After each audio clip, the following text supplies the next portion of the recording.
unless you want to die.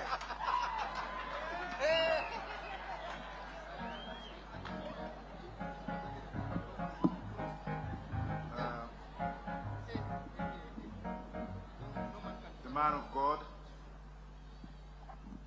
and the Madam of the Church, His Excellency, the President of this country, Raila Amolo Odinga, and the Deputy President, Martha Karua,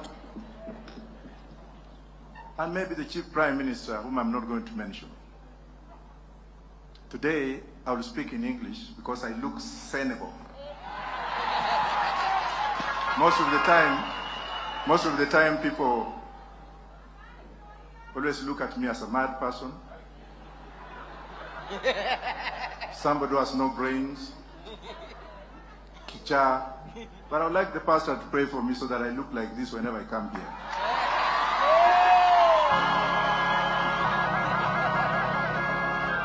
Notwithstanding what I'm going to say, to the doubting Thomases, I have to put you on notice that anytime you doubt anything, you have a problem with yourself.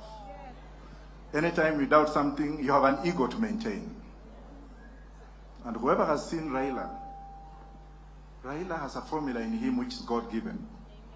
That you need to discover him. It's like Shakespeare. You cannot just look at him and say, this is Raila Amolo Odinga. No. You need to have a formula, and you need to be taught how to look for that formula, and you need to be taught by people who have got some spirit. And that's why I came, and that's why I am near Baba. I came to learn, and me and Babo, we came to learn. We never went to school properly. I have many degrees in law. I've taught so many members of parliament and what have you. But those who have not recognized me, wait for me in heaven, I will teach you there.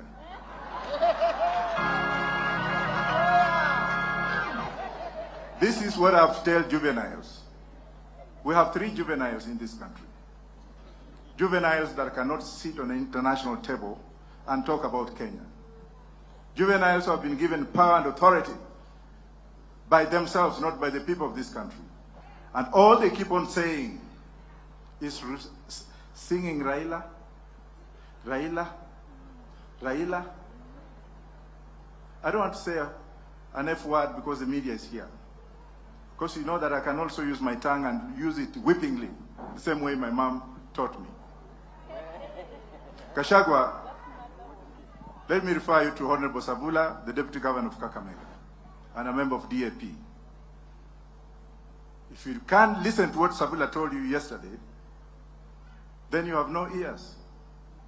You are just one man, small man, who has now organized Mungiki to cause mayhem tomorrow. And I'm asking those Kenyans with smartphones, wangapi wako na ile picha kupiga hata kama ni mlikomizi, onyesha juu.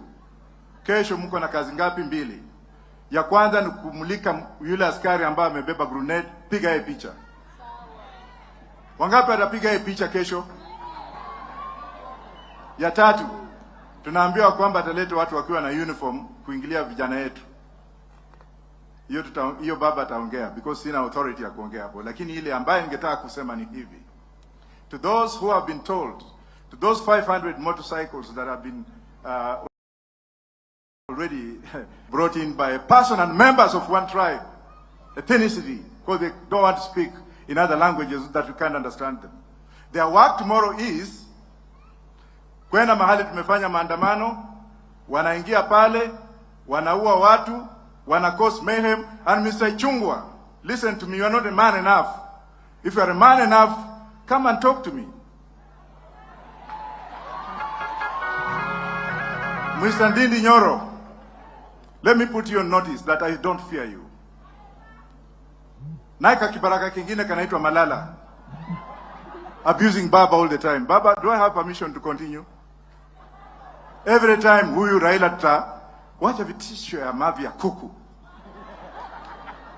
Some of us have been in jail for a very long time. Some of us have been in exile for so many years. Some of us have fought for democracy in other countries. And we can't fight for democracy for our own country?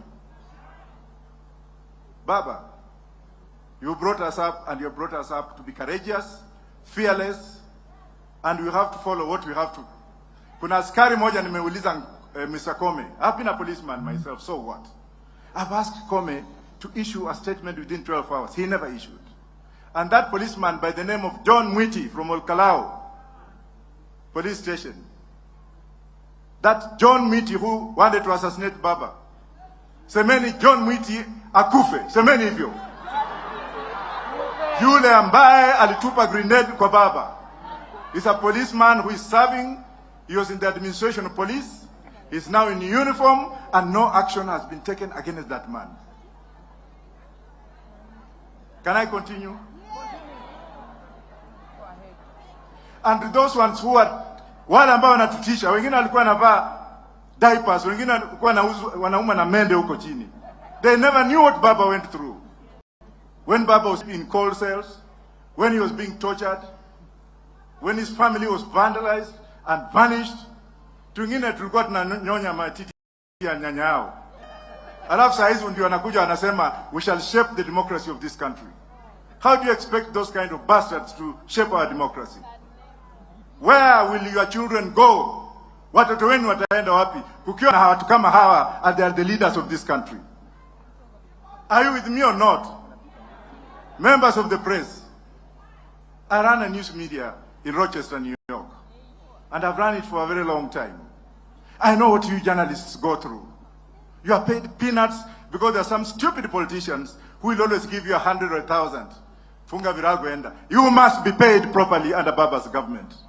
We must have a proper regulation, proper legal regulation to regulate the press so that those who own the press should become partners with those who run the press. Right or wrong journalists.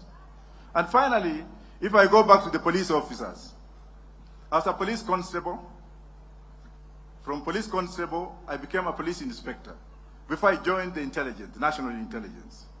I've read the book by the cover, and I know exactly what I'm talking about. Mwita is my witness. He can tell you how much some of us know. Police officers, you are the most deprived human beings in this country. You are not paid well. You are loaded with a very fake gun. Hizo magani zingine polisi wanabeba leo. Those are not standard firearms that can pass the Consumer Protection Act in the United States. Bunduki zingine zimetolewa huko Taiwan. Even if you shoot it, one kana kufia hapo. Wewe ndio unabeba hiyo. Ya pili huna nyumba. Ya tatu huna mshahara. Ya nne umedanganywa. Ya tano mnaambiwa nyinyi you are the most corrupt. India has legalized corruption. If you give me something and you know it's okay, I'll take it. But in this country, wewe ndio unaambiwa wewe ndio mwizi. Wewe ndio kila kitu. Tumika vibaya. But for members of the public, let me warn you and let me ask you and let me be courageous enough to advise you. Make use of your phone calls. Piga askari yoyote ambao utaona akiwa karibu na wewe. We want to preserve evidence. We also want our team to write the Hague now that the IG Kome, Mr. IG Kome, has not acted by issuing a statement. We are going to write the ICC